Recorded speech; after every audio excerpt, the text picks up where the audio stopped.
नमस्कार बच्चों, स्वागत है आपका आईएससी कोचिंग सेंटर में। मैं हूं आपका दोस्त, आपका भाई एस के सर। जयप्रकाश नारायण सर्वोदय विद्यालय प्रवेश परीक्षा कक्षा 6 तथा कक्षा 7, 8, 9 इत्यादि कक्षाओं की जो बच्चे तैयारी कर रहे हैं तो उनके लिए आज का मैं मॉडल पेपर लेके आया हूं। इसी प्रकार से क्वेश्चन आप लोग के एग्ज़ाम में आते हैं, इससे बाहर का क्वेश्चन नहीं आता है। ठीक है, यही बेस रहेगा। तो चलिए बच्चों, इसी प्रकार से क्वेश्चन आते हैं, इससे बाहर का नहीं आएगा। इसी में से कुछ रिपीट भी हो सकते हैं, इसलिए आप लोग वीडियो को अंत तक जरूर देखना। ठीक है, चलो देखो, यहाँ पर कुछ क्वेश्चन आप लोग को दिख रही होंगे, कुछ नहीं दिख रहे होंगे। मैं आप लोग को दिखा करके बताने की कोशिश करता हूँ। देखो यहाँ पर लास्ट जो क्वेश्चन है, ठीक है, लिख रहा है यदि आलोक एक महीने में 100 रुपये कमाता है तो वह एक वर्ष में कमाएगा। तो जब एक महीने में 100 रुपये कमा रहा है तो एक वर्ष में कितना कमाएगा? 12 से गुणा कर देंगे, क्योंकि एक साल में 12 महीना होता है। तो कितना हो जाएगा बच्चों? 1200 रुपया हो जाएगा ना, 1200 रुपया। तो इसमें क्या कोई 1200 है? यहाँ पर देखिए डी ऑप्शन दिख रहा होगा, ये सही हो जाएगा। ठीक है, डी ऑप्शन। तो इसी प्रकार से क्वेश्चन पूछा जाता है, बहुत ज़्यादा कठिन नहीं पूछा जाता है। ठीक है, ये मान लीजिए नवोदय से भी हल्का रहता है। ठीक है, नवोदय की जो तैयारी किया होगा या कर रहा है उसके लिए बेहद ही आसान ये होगा। ठीक है, चलें अगला क्वेश्चन यहाँ पर देख सकते हैं। उसके पहले अगला क्वेश्चन है बच्चों, यहाँ पर 300 सेकंड दिया हुआ है, इसको मिनट में बदलना है। बच्चों यहाँ पर जब रिकॉर्ड हो गया था तो ये गलत हो गया था। तो यहाँ जहाँ 200 लिखा हुआ है वहाँ पर आप 300 लिख लेना, और 300 सेकंड दिया हुआ है, इसको जब मिनट में बदलोगे तो 60 से भाग करना होगा।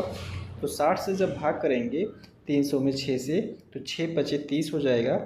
तो यहाँ पर 5 आ जाएगा बच्चों, 5 मिनट आ जाएगा। ठीक है, तो इस तरीके से सेकंड को मिनट में बदलना होता है बच्चों। ठीक है, यहाँ पर थोड़ा सा गलत हो गया है तो इसको आप ध्यान देना बच्चों। यहाँ पर 300/60 होगा। ठीक है, 5 मिनट आंसर आएगा। ठीक बच्चों,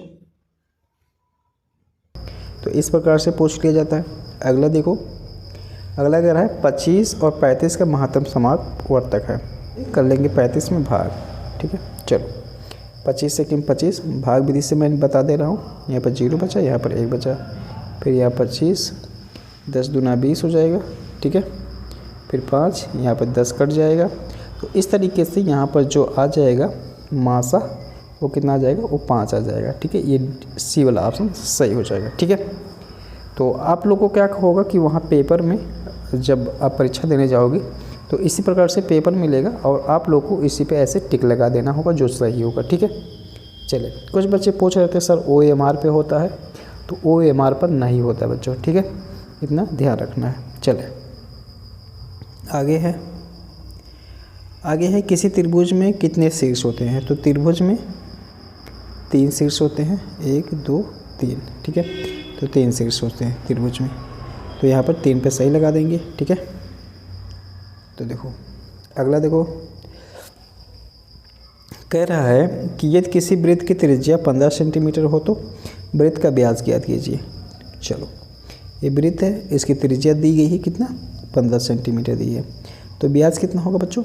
आपको पता है जो व्यास होता है वो त्रिज्या का 2 गुना होता है ना बच्चों। ठीक है, तो यहाँ पर देखो क्या हो जाएगा, इसको यहाँ से यहाँ क्या हो जाएगा? व्यास हो जाएगा पूरा ना। तो ये 15 है तो 15 गुना 30 हो जाएगा, तो 30 सेंटीमीटर हो जाएगा। तो ये कौन सा ऑप्शन यहाँ पर देख लो, ए वाला ऑप्शन सही हो जाएगा। ठीक है, चलिए इसके बाद देखिए, इसके बाद फिर है ये कह रहा है, देखो 75 में 7, 3, 4 तथा 5 से बनने वाली सबसे छोटी संख्या।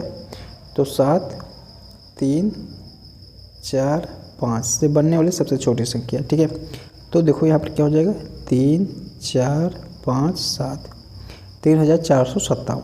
3457 यहाँ पर देख सकते हैं कौन सा सही है ऑप्शन। ठीक है, वैसे आप लोग को एकदम क्लियर शायद दिख रहा हो कि नहीं दिख रहा हो, मुझे थोड़ा सा डाउट है, लेकिन ये मैं बता रहा हूँ। ठीक है, तो इस तरीके से लग जाएगा।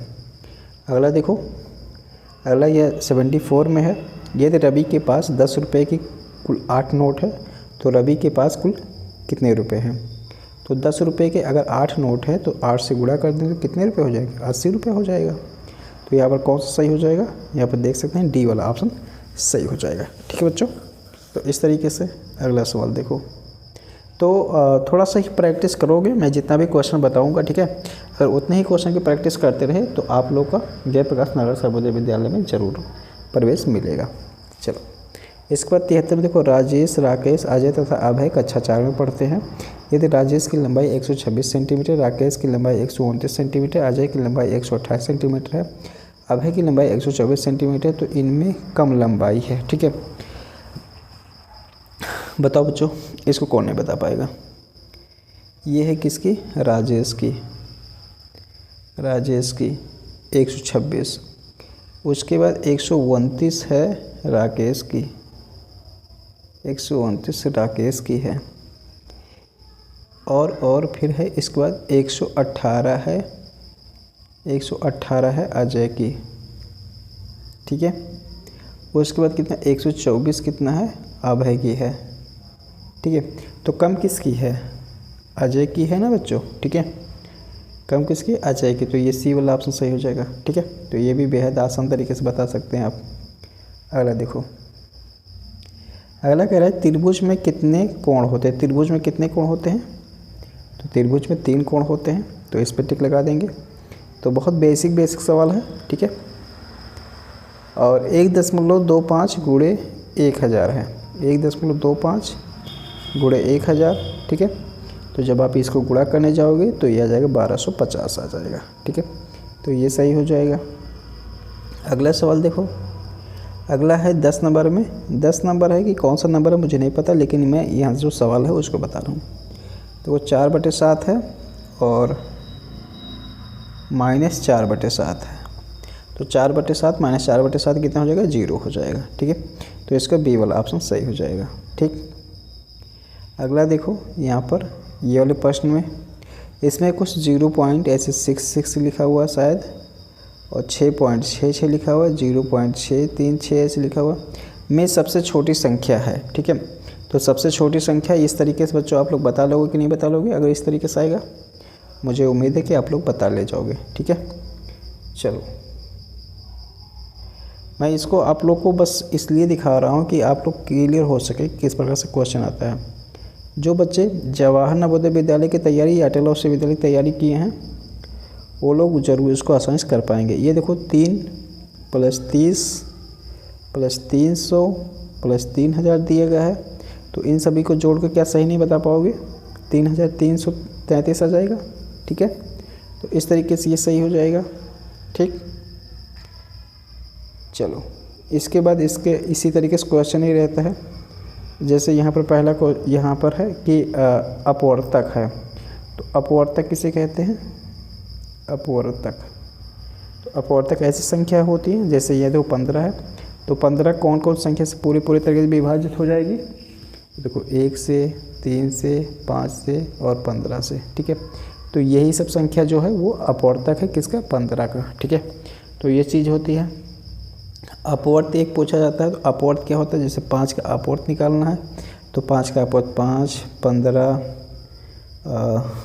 10, ये सभी सारी चीज़ें क्या होती हैं, अपवर्ती होती हैं। ये अपवर्ती जो होती हैं इससे जब भी भाग करोगे तो पूरा कट जाएगा, ठीक है। तो ऐसे ही सवाल पूछा जाता है, ठीक। व्यास बराबर क्या होता है, 2 गुणे त्रिज्या होता है, ठीक है। व्यास बराबर क्या होता है, 2 गुणे त्रिज्या होता है। तो चले इसके अगले वीडियो में और भी बेहद इम्पॉर्टेंट क्वेश्चन लेके आऊँगा। तो आप लोग अगर नए हैं तो चैनल को सब्सक्राइब कर लें और वीडियो को लाइक भी कर दें।